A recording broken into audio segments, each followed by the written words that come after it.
Hey guys, thanks for coming to the workshop via Zoom.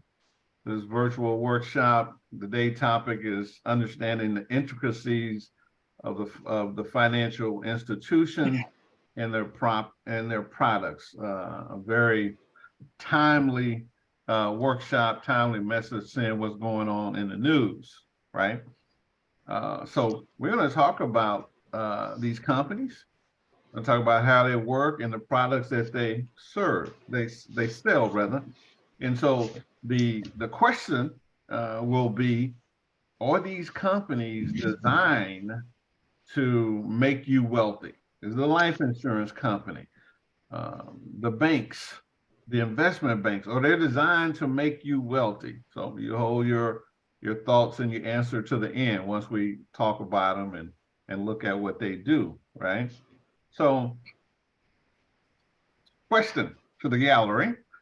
Um, do we know the difference between an asset and a liability? What does it mean? Yes. Okay. Yes. Correct. Okay. Okay. All right. So Universal answer, but yes. okay, universal answer is yes. So we're gonna see here in a minute, right? So I have bought this book, 99 Financial Terms, right, for every beginner, entrepreneur, and business that a business should know, right? Harold, what's this guy named? Thomas Harrell, right? He got a bunch of stuff on Amazon. So I bought this, and then when I bought it, because I'm always just clicking books by title on Amazon. So when it came, when I looked at all the lists of all these 99 words, your man Joshua Pondexter knew all of them, right? That's financial literacy, right? Because in the financial world there is a language, there's a vocabulary, right? So you need to understand that. So by all means, get it. I think I'm going to use this with my 8-year-old grandson, right? So, um, liabilities and assets are the opposite of each other, yet people often get them confused. While assets are things that contribute positive cash flow to a person's finances, liabilities are those that create negative cash flow or money that leaves an individual account every month. For example, a house that an individual owes money on and make monthly payments on is a liability, not an asset. Most people think that their primary residence is an asset. It's a liability. The house takes money from the person in the form of monthly mortgage payments each month. For a house to be an asset, it would have to be completely paid off. Even still, if monthly taxes and insurance payments are being made, then technically it will still be a liability. Houses can only be an asset really and truly when they are rented out and the rental income that a person receives is greater than all of the expenses associated with the house every month, including any mortgages, payments, taxes, insurance, upkeep, property management fees. When the net result of a property is money coming in, then it is an asset, not a liability, right? So simply put, so you want the book, 99 definition, simply put, a liability, something that takes money that way. An asset is something that brings money to you, right? With a profit. After all your expenses, after all your deduction, you have a profit, right? So this is what we're talking about, shifting our mindset from becoming a consumer to a producer, and now buying assets. Okay, so if you now we're gonna look at these financial institutions and see when you pay them money or you buying an asset. right? So we can look at it a little bit more critical. All right, you guys ready? Once again, let's get this PowerPoint up. All right, that's there. I think after doing about 10 of these, I might be back in the saddle, right? Might be back in my rhythm, but we're trying to give you guys the best that we can. All right. Pardon me. Let's do a slideshow here. Slideshow. Okay. All right. Understanding the intricacies of the America's financial institutions and their products. So we have the banks, the life insurance company, investment banks. All right. So, hey, the bank is in the news. All right. Are these industries, this is the question that we're going to answer when we get through with the conversation, are these industries designed to create wealth? All right, two major impediments to wealth accumulation: taxes, income taxes, sales taxes, excise taxes, property taxes, business taxes. The other one is fees. Fees. All products have fees, therefore they must be reduced, right? So your taxes must be reduced. The fees that you pay for something must be reduced. So these are the two major impediments to creating wealth. Okay, we understand those two. Those are taxes, fees. You know what number 3 is? There's a third one. There's plenty of them, but there's a top 3. Anybody want to guess? Top 3 impediment to building wealth.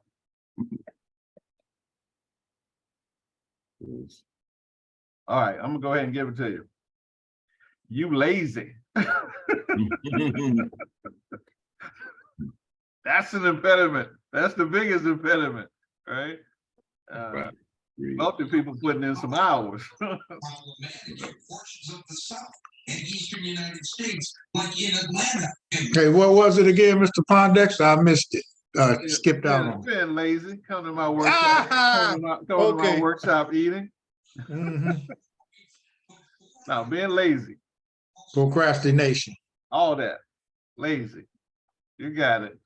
All right. So on a more serious note, so the banks, the banking system, established in 1791 here in America, their products, checking and savings account, money market accounts, certificates of deposits, mortgages, right? So those are the products that so loans, car loans, mortgages. So we'll just put that in the category: checkings and savings, money market accounts, certificates of deposits. Yeah, that is spelled wrong. I see that. And loans. I have to add that to my list. Loans, whether it be personal loans, car loans, mortgages, things of that nature, right? So that's your bread and butter from the banks. Well, you say, oh, well, I can go to the bank now and I can get a stock and I can get a bond and I can get a mutual fund. No, that's the investment bank side. The Bank of America bought Merrill Lynch. You know what I'm saying? So they're still, two separate entities, right? So checking and savings account, right? I have found that most people don't even know how to choose a checking and savings account, right?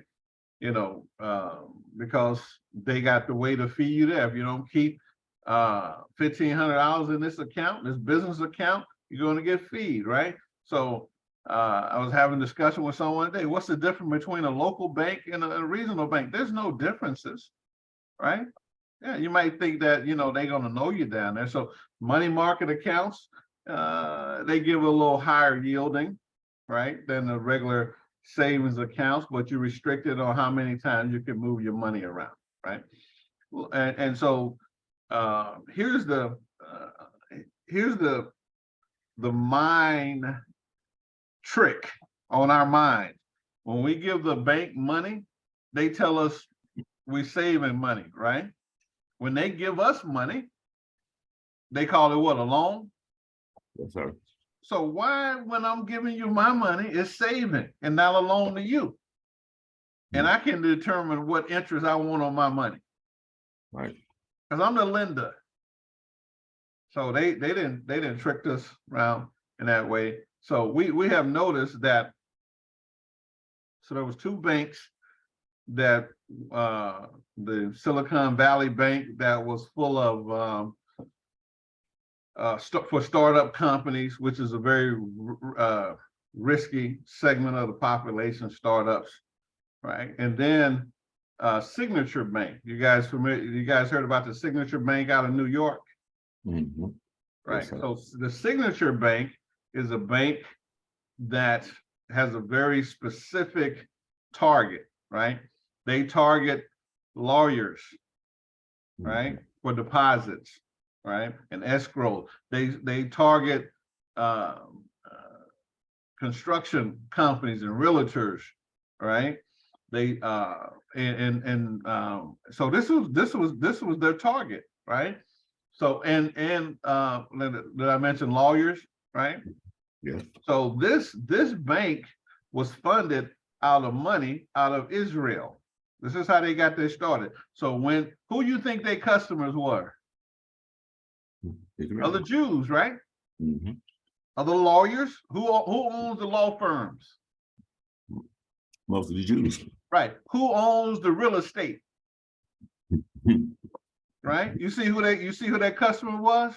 Why did they get in trouble? Because they stopped doing what banks did, right? They got greedy. You know what? You know how they lost a lot of those people money? Cryptocurrency. Crypto killed them. Crypto. Okay. Crypto killed them. Y'all better stop thinking that that's a real asset, right? Yeah, crypto killed them, right? So now, if we look at the other bank, were they involved in crypto? Yeah, they had some crypto too, right? Absolutely, they were. Yeah.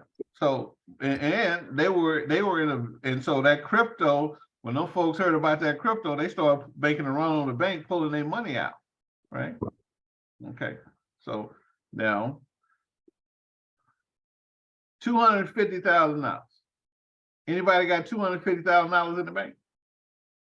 Nope. Only 4% of Americans have that type of cash, right? So these are the 4%. So you see what the government did again. They come and bail out the rich, right? The rich can't lose, can they? Nope. They cannot lose in this money game, right? So I'm saying, Josh, what are you saying? Take your money out of the bank? No, I'm not saying taking your money out of the bank, because I know you ain't got $250,000, right? But if you had $250,000, you want to spread it around because it's insured per account at different banks, right? So you spread it around. Also, you can actually get more than $250,000 worth of insurance from different from the same bank based upon the type of accounts that you have with them, right? So, but we ain't got to really get into all that technical minutia, because ain't none of us got $250,000 of cash just sitting around at the bank, maybe in a retirement account or something like that, right? So that's the bank. The banks have, from time immemorial, since Jesse James was robbing them, have always been conservative, right? So they would take deposits, and then they will lend money on mortgages, on other things, right?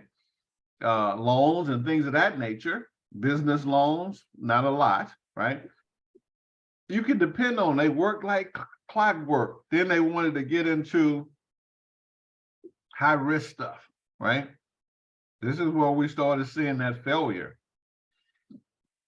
of the banking institution. They want to get into high risk stuff to make more and more money. Just American greed, right? So if you have some money at the bank, hey, that's where you should have your bill money there, right? Mhm. What you're gonna pay your monthly expenses, maybe 6 months of expenses. And if your 6 months of expenses is over $250,000, God bless you. Right? And so now it's time to go look other places to put your money, right? If you have over $250,000, other banks, the strategy, or other locations. Any questions on the banks? No, sir. They're pretty simple. They sell simple products. It's just that here lately, these banks want to get into these risky investments, and they don't have any background on doing investments. All right. So that's the banking system. Pretty simple. All right. Life insurance, right? The life insurance companies, 1706 in London is when they started, right? So anybody familiar with Lords of London? Right? Yes. Do you know what they was insuring? No, I've heard one time a couple of models had insured their legs and all that other stuff. But other than that, football players, Barry Sanders. Yeah. No, not Barry Sanders. The running back before him. It's when he got his legs hurt. Beyonce. Anyway, he got paid $2 million when he got his leg hurt. No, when they started, I'm talking when they started. They started in 1709, so wasn't no Negroes dancing and singing and entertaining white folks back then. Mhm. Well, they was definitely insuring bodies. Right on. They was insuring the slave ships and the slaves Okay. the slave Chain. ownerships. Right. Yeah. So Yeah, that's what they were insuring. This is how the insurance industry started. On Black people, right? Yeah. So we're not gonna. I don't use the word people of color because we the one that was spread all over the world and gave people color, right? Yeah. So Black people. This is how the insurance industry was started. It's a little things that make you go, right? And so they, life insurance, annuities. This is what they have, right? Okay. So wait a minute, let me go back. So life insurance. Let's talk about life insurance. All right, I tell you what, I'm gonna call you back after this is over. That should be in about maybe half an hour or so, unless he runs over like he did last. Okay. Yeah. So life insurance. So there's life insurance. There's basically two types of. Well, there's only one type of life insurance. It's called annual renewable term, ART, right? Annual renewable term. That's it. And then that's at the basic of what life insurance is. And then some smart people, which life insurance sales companies are, they created whole life, where they would extrapolate for 100 years, right? Based on actuary science, how long you would live and how much it would cost to insure you and all the other things that they put in that model, right? And then to make it of some value, they added cash value to it, right? So okay, I'll give you some cash value. So now we have those two distinctions: term, which has no cash value. It's sold in 10 years, 20 years, 30-year segments, right? Just pure insurance. The way you win with term is you die before the term is up, right? If not, you know, hey, the policy expires, right? Whole life. So you take a 30-year-old person, that's 70 years of insurance that they can get for whole life to the age of 100. Okay. So, and some cash value accumulate in it, in the policy. So you got term, you got whole life. What do you think that is your possibility? Well, let's say possibility. The statistical probability, let's say probability of you getting paid by term life or whole life, the policy owners. What is the statistical possibility of the company paying them?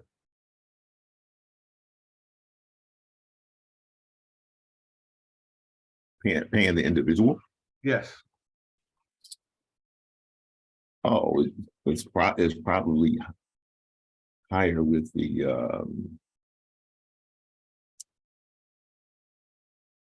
With the whole life? with the whole life. That's what I was thinking. I would say it's higher with the whole life because the term, you know, if you got a 20-year term, you live that 20 years, and then now what? You know, Right. Yeah. So check this out. Both policies have a 90+% chance of not paying. Okay.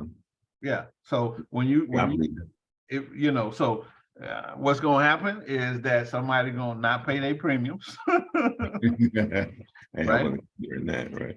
That goes into the equation, but you bought something that only has a 90% chance of or maybe let's say not a 90, but a 10% chance of you getting paid. Right. Woo, that's something to think about. It's a good game. That's a beautiful game for the life insurance company, isn't it? Yes, sir. Yeah. Right. So if you just like if you bought a house for 30 years, what is your chances of paying that mortgage on time for 30 years? Most folks ain't doing it. Right. Yeah, and just not doing it. So it's a good investment for the companies, right? So now, I said don't buy life insurance. No, I sold life insurance myself personally from 1986 to 2019, right? But understand is that your goal is to be self-insured. And so you're basically what you're talking about is enough money to bury yourself. So when you're young and you have a family and children and homes and education, this is where you need the maximum amount of insurance on your life, right? But once the house is paid for, the children are grown. Man, Do you need sorry, let me mute this. do you need $2 million worth of life insurance? No. Right. Because if you make $100,000 a year, you need at least $1 million on yourself, right? Yeah, because you come up missing. Your wife, your children, education, all that disappear, right? So here's what I'm saying. Understand their products, right? All right, cool. So what's the other? So they sell life insurance, and they sell annuities. Okay, right. So this is the life insurance. They got life insurance. So you have life insurance. This is something that that you look at.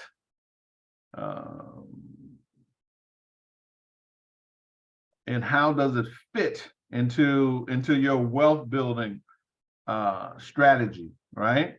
Is it an asset or is it liability, right? So this is what you're thinking. So when you're buying life insurance, right? And I will tell you that it is needed, just like it is not like car insurance where it's mandatory, but it's needed, right? Because you can have an incident where you die. Most people are going to live, right? So now we got life insurance. Any questions on life insurance?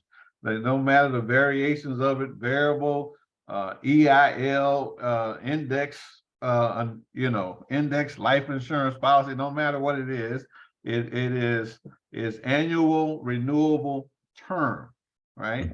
And then something else was created called whole life. And so now you look at those, and all those things are hybrids of those two categories, right? Yeah. So as are you a proponent of, well, I'll just say from my point of view, over the years, my little short-lived life, that you only need enough insurance to cover your liabilities.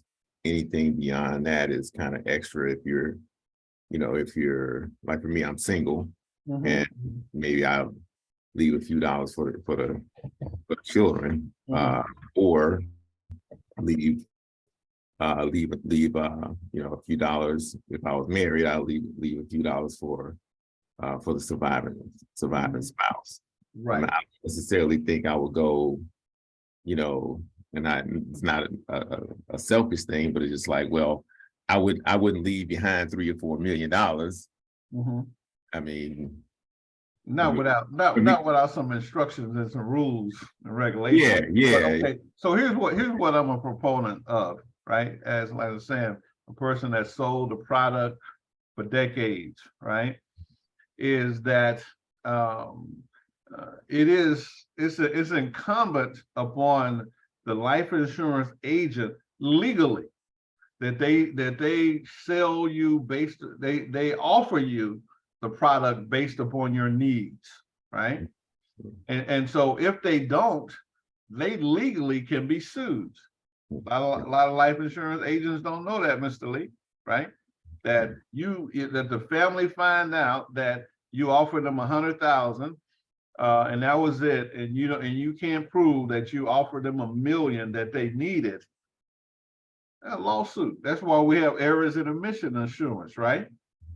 So it's very important. If I'm sitting down with say a young man like yourself, we'll look at your liability. Say you got a $300,000 mortgage.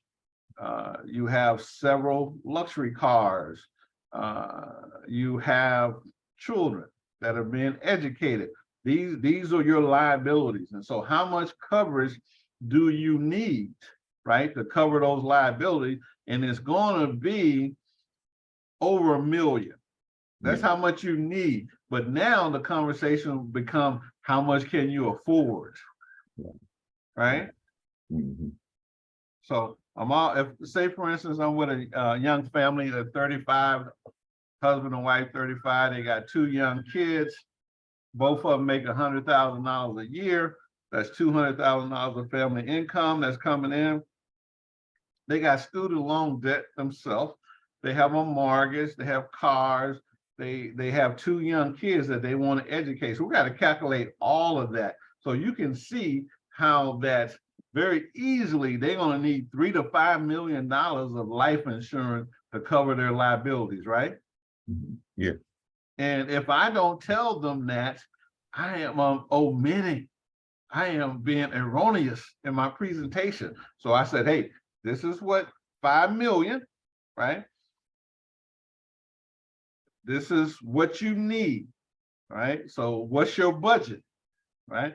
So now we look at your budget. And then this is just what I used to do, right? I would give you a base policy of whole life, and then I would give you a 20-year term, right, to cover that. So this is a young family, right? So we're going to give you $100,000 of whole life, and then we're going to give you $1 million 2 million of term, right? You see how we parse the baby, right? Based upon affordability, because at 35 years old, $1 million of whole life insurance will cost you how much? What do you think? Nina? Thirty. No? About 350 a month. See, right, 350. Who can afford that? That's just on one person. So now we're talking about $700 a month for a couple, just in life insurance.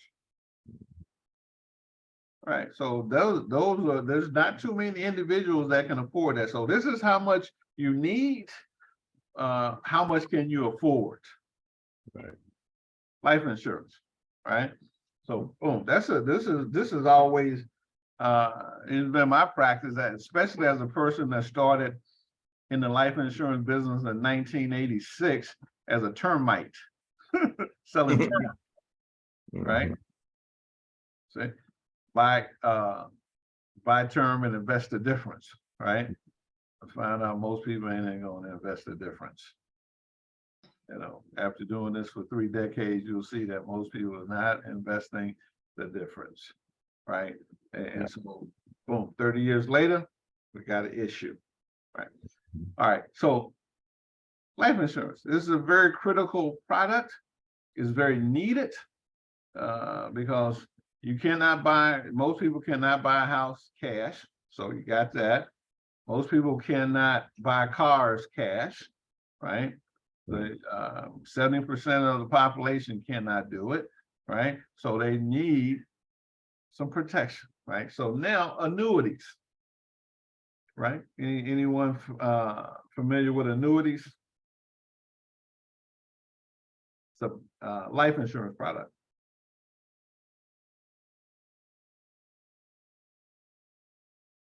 No? Everybody ever heard of an annuity? Yes, I've heard of it, Heard of it. but I'm not familiar with it. Okay, let me tell you about it. Annuities. A bit. Yeah, okay, right, a little bit, yeah, right, you sell them. So annuities were started in ancient Rome, right? This is where you can trace the history of annuities. So annuities have been a product, has been around forever. So this is why it was so valuable to be a Roman citizen, right? Because if you was a Roman citizen and when you retired, you would get your annuity, right? You would get a check. Was that beautiful or what? Sounds familiar. Oh yeah. So that was that was an annuity. So, and then annuities, you have single pay annuities where you can dump 100,000 in, 200 million, whatever you want in, and then they would develop some guarantees. They will guarantee your money, right? That $1 million, and then they will give you an interest, 4 to 6%, guaranteed for a term, 5-year, 10-year term, 7-year, whatever it may be, right? So that's a single premium annuity. Then they have flexible annuities, right? Where you can contribute. So most pensions were based upon an annuity until they started with this mutual fund thing, right? So that's when a lot of people retired and they could, 30, 40 years from a job and they can get that annuity check. Bam, bam, no problem, right? And they can give them their cost of living because the money was there, still growing. Then we came up with products. Anybody familiar with the fixed indexed annuity? Heard of it. Heard of it? That means that it's fixed. Your principal is protected. It's an annuity. And the fact that it's an annuity, the money that's accumulated in there is tax deferred, right? So you don't have to pay taxes until you take it out of there. And then index, right? It's based upon index, S&P 500, Russell 3000, the Dow 30. So you can actually choose an index for your money to grow on. And how these indexes works, and they don't make them security, is that you don't get 100% of the return of the index, right? So if the S&P 500 does 20%, they can't give you all 20%.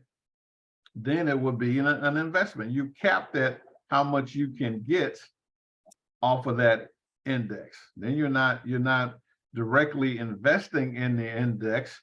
They just keeping track of the performance of the index, and then they're going to give you that interest, right, at a cap, 6%, 10%, right, based upon whatever your cap is. So it's a beautiful thing. As a matter of fact, this product didn't come into the consumer market until 1998, right? 96, 98.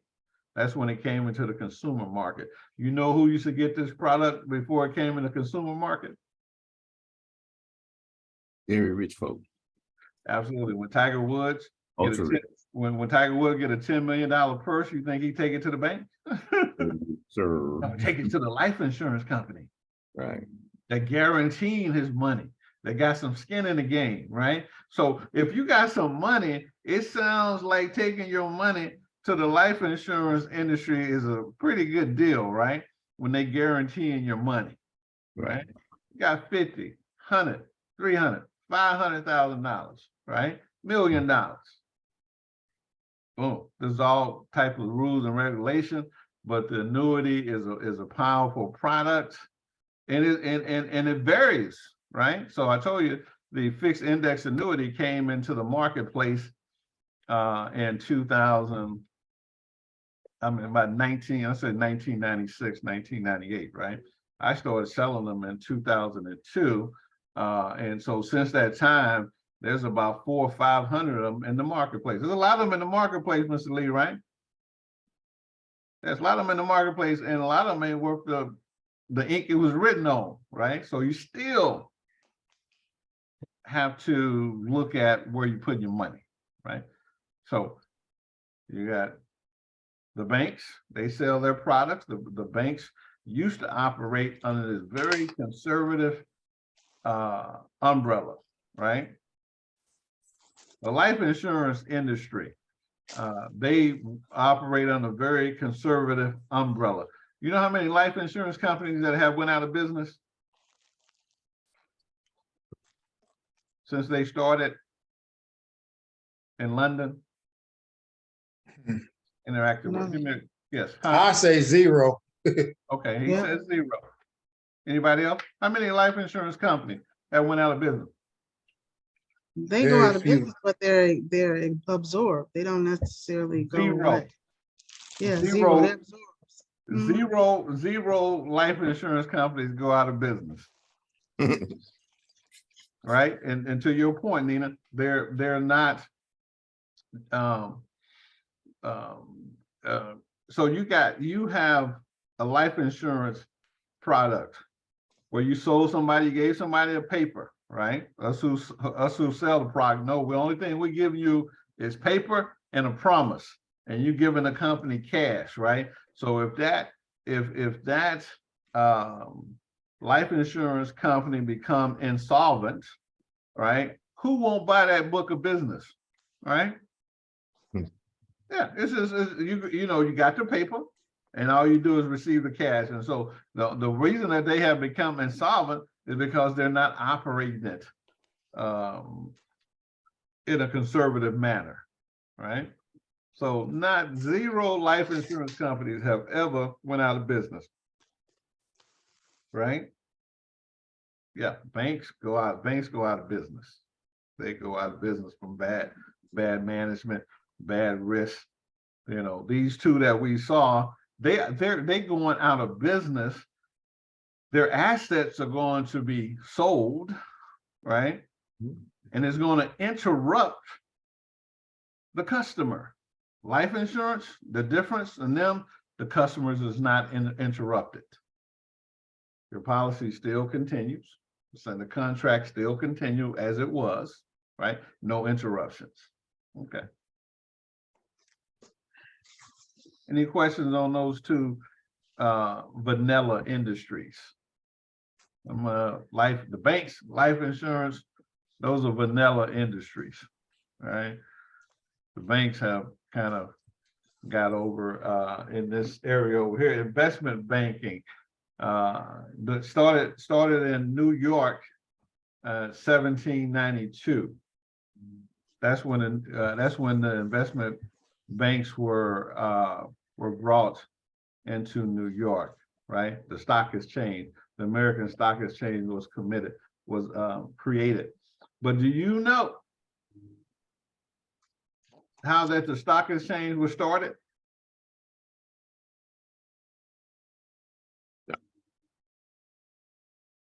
No. No. It was started with people that look like you and I, right?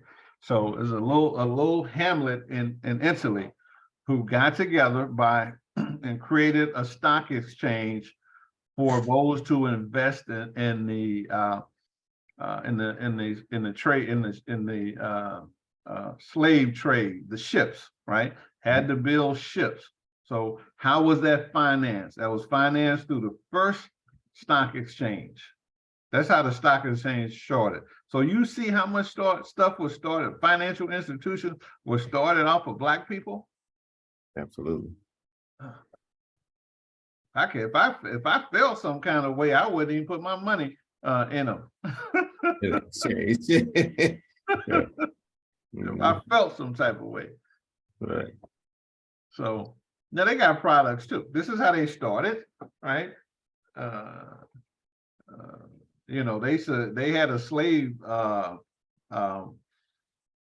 market in New York. They didn't have any slaves up there, but they had a slave market in New York City, right? So stocks, bonds, mutual funds, variable annuities is on the investment bank side, right? Okay. All right, so what do we know about stocks? Anybody know anything about stocks? Anybody got any stocks? No, but what I know about it, you can invest in a company. I got a little. Yeah, full disclosure, I have 0 stocks. Yeah, full disclosure, I have had some. All right, so what stocks are for on the stock market is for companies to raise capital. Yes, sir. That's all it is for, right? Yes, How sir. many of you guys have an LLC? Huh? Everybody? Yes. Yeah. Don't you know you can raise money with private stock in your company? Won't your cousin them invest in your company, right? Yeah, what's down there? I work for Motorola, and I'm buying all those stock options. Well, that's all right, cousin. Won't you go ahead and buy some of my private stock, right? $1.6 trillion. Mm-hmm. Then you can offer somebody some stock in your company, right? Yes, sir. Or the stocks, right? Stocks, the purpose of stock is to raise money, companies to grow, right? So now when they were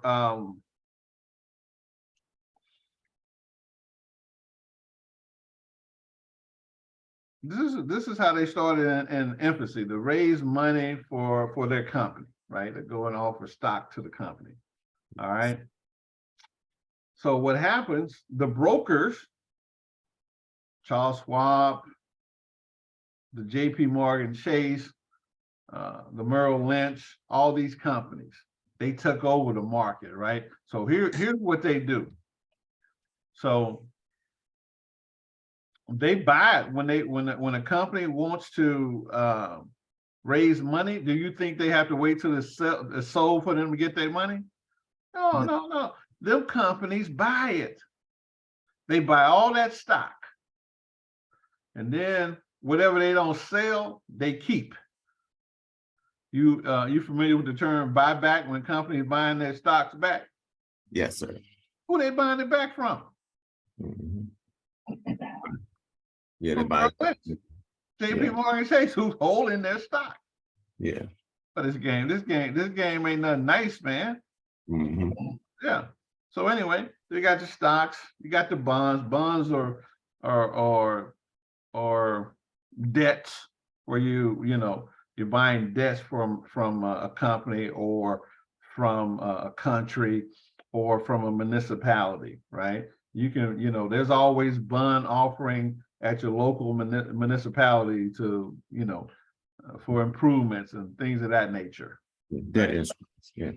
Yep. The government, they like, oh, the Chinese own so much of the American bonds, right? Mhm. Whoop they do.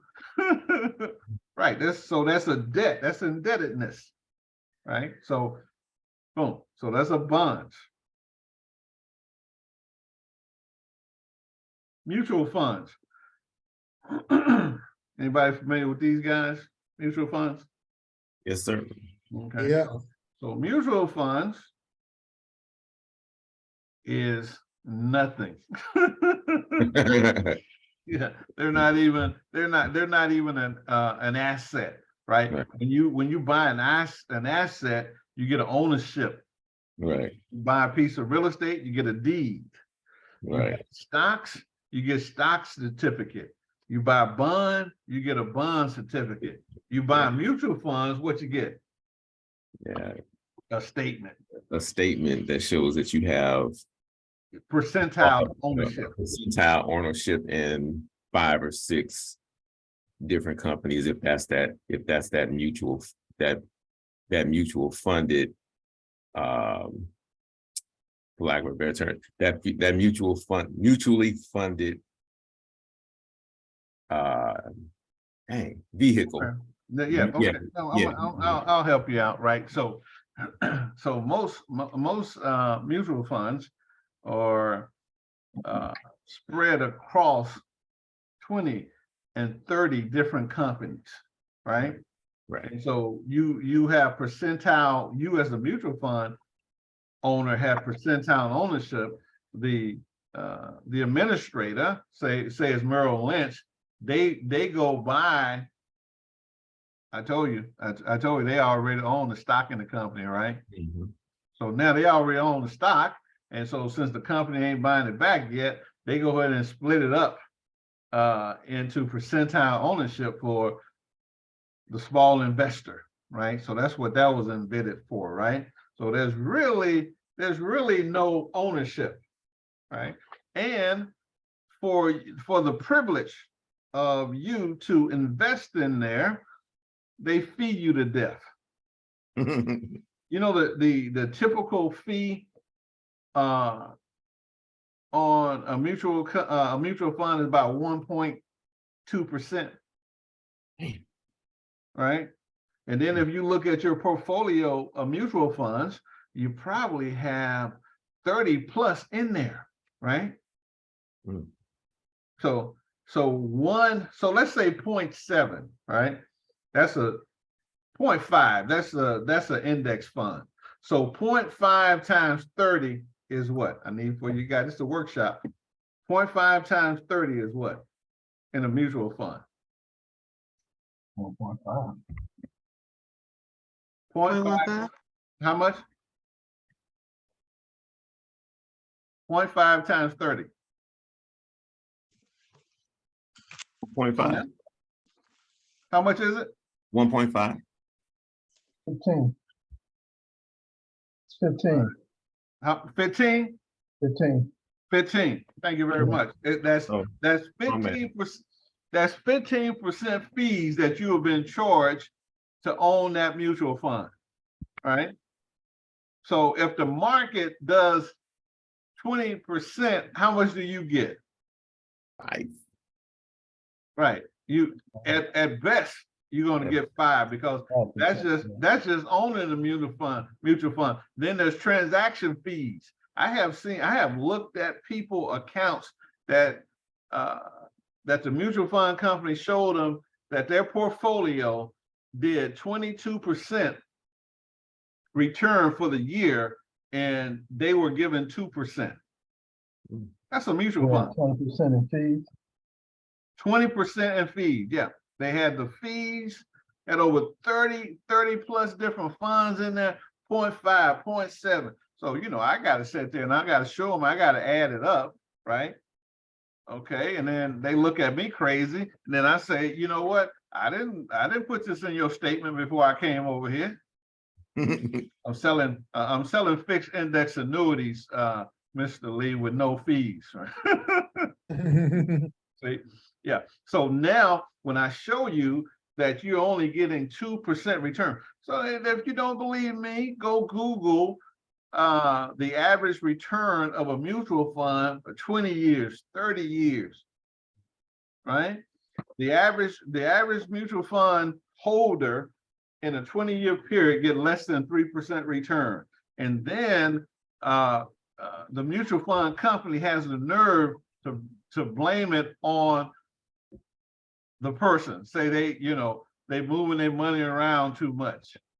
They in and out of the market. They're trying to time the market. Talk to somebody who had a 401k with mutual funds and who have contributed in there for 20 and 30 years, and then when they get out, they barely got $300,000. They should be a millionaire based upon the 10% average that the market gives every year for the last 100 years. It's a mutual fund. That's how that product works. Any questions on mutual funds?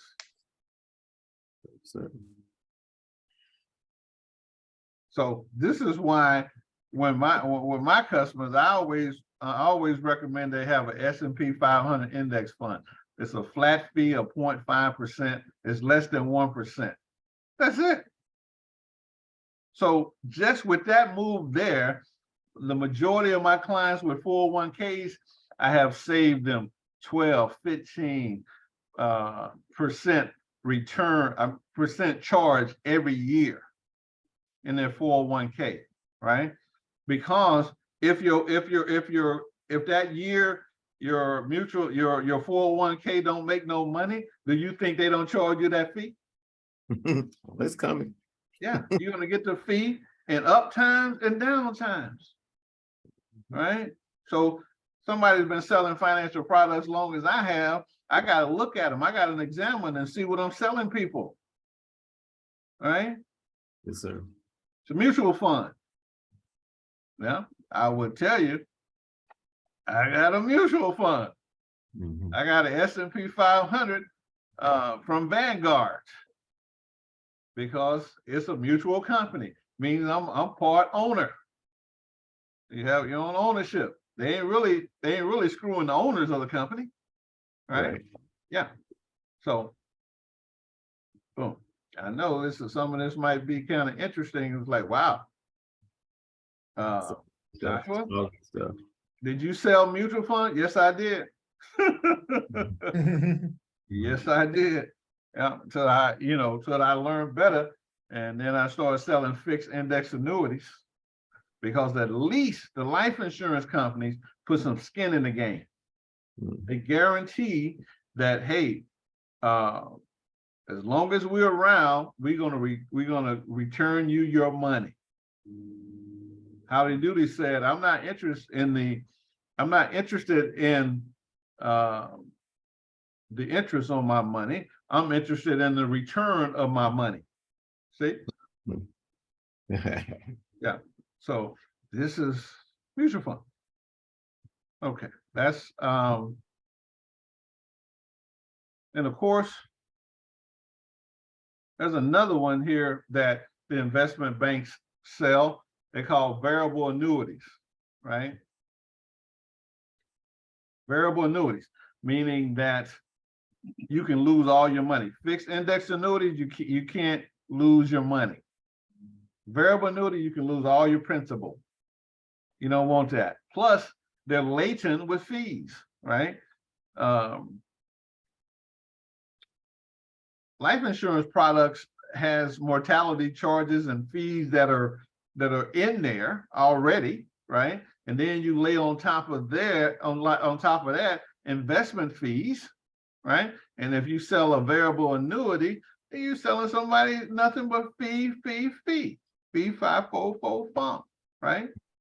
So we're trying to help people create some wealth, right? And so that wealth is created by getting rid of those impediments, taxes. We talked about that, right? And how to reduce your taxes legally, morally, and ethically, right? Through a business. And now when you take those tax dollars that you save and you take them over to the bank, the life insurance industry, and you take them to the investment banks, why you want to go ahead and give them all your profit, right? No, right? Doesn't make sense. You see how this working? We set up a business, we reduce our taxes over here through our business. We're saving $10,000-$15,000 every year with our tax strategies, and then we ain't gonna put the money in our mattress, right? We're gonna take it over to these financial institutions, right? But we need to know how they operating and their products are operating. Yes. Yes. Yeah. Absolutely. Right. So now, variable annuities. No, I think in my 30-year career, I have sold 2. Mr. Lee, you remember the PEP from employee, huh? the employee program? No, PEP. It was PEP. It was not the PDP? Yeah, where your principal was protected. Oh. Right. No matter what the market done after the contract was over, they gave you your money back. That was a variable annuity that Travelers offered. I was just gonna say that was Travelers, definitely. Yeah. So where they at? So anyway, them the only 2 that I ever sold, right? And the clients that I sold them to, I know one of them, she put I don't know, almost $600,000 into them, and she said, well, the market went down and crashed, but Mr. Pondexter, at least I got all my money back, right? That was before I started selling fixed index annuities. She would at least got some money plus some rate of return, right? So it's critical that once we begin to put our money somewhere, that we understand how these things work, right? So these 3 industries, the life insurance industry, the banking industry, all the investment bank industry. So there's another product that the investment bankers offer. That's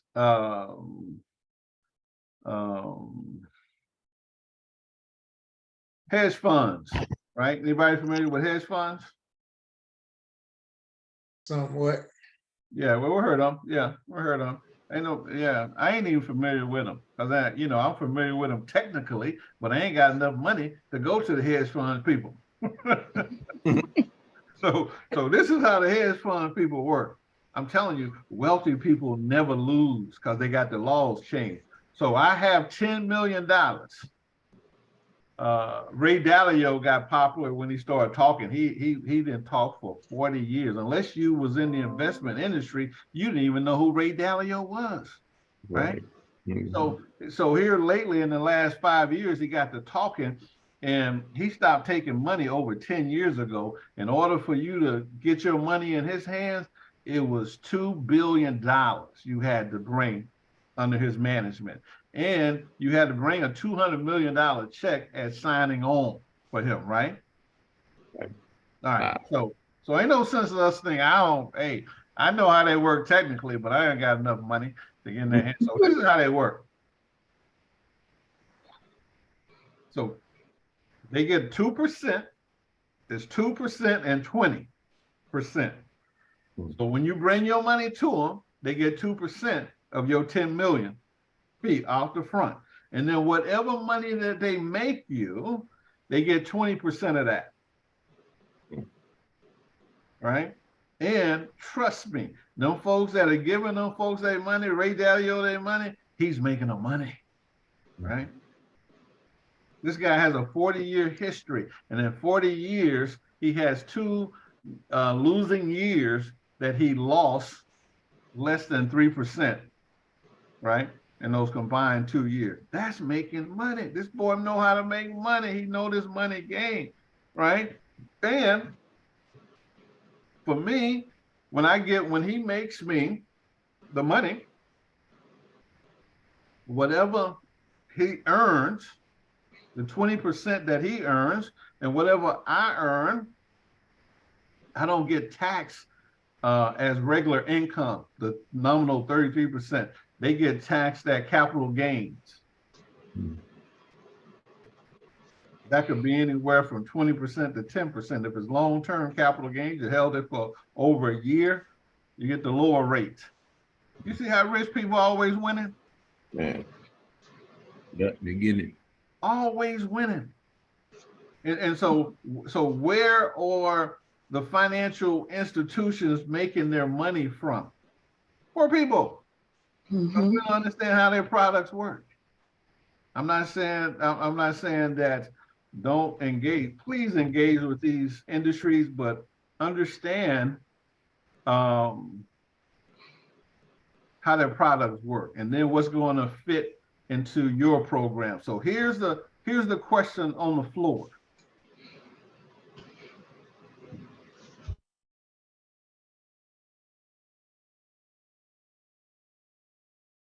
What say you? Are these industries designed to make you wealthy? That was the question. Are these industries designed to make you wealthy? What say you? No. Mr. Cox says no. You'll get wealthy, but that's not what well, let me say this. They are, but not necessarily for everyone. Because where there's risk involved, there's got to be people that are going to be the victims of the risk. And therein lies the conundrum with all of it. You know, that's my thinking. So the people that's the victim of the risk is the 96% of people. Because as we said, only 4% of Americans got $250,000 in the bank. Right. So that's the more. Right. So here's the deal, is that when we started this conversation, we talked about the difference between assets and liabilities, right? So we're talking about shifting our mindset. We got to shift our mindset so that we can buy assets instead of, because we buy plenty of liabilities. You know, I got a Mercedes. You know what I'm saying? Yeah, got plenty of liabilities. You know, you got a mortgage, whatever. That's a liability, right? So how do we spending money? How do we convert that into buying assets? That's a whole nother education, right? How to buy assets. And so that's what these workshops are about, to change our mindset, to get us to understand that we are not poor because we don't work hard, because we don't study hard, right? We're just doing the wrong thing. And that the rich are not rich because they're smart. They're rich because they're not consumers, they're producers. They don't buy liabilities, they buy assets. Well, how simple is that? Well, we like most people like buying dumb shit. You know? Right, true that. Yeah, this stuff that has no utilization, right? So hey, listen, we recorded this, and we just gonna let it. No, that's okay. We're just gonna let it flow. We decided we're gonna let it flow this time. You know, have a conversation, and we want to thank you guys for tuning in. Listen, you know, we're trying to bring this information to change your mind. So please subscribe to our channels, social media platforms, YouTube, TikTok, Facebook, things of that nature. share, like, and hit the notification button so that you can be notified when we upload video. So thank you for tuning in. As always, in parting, we wish you peace, love, and soul.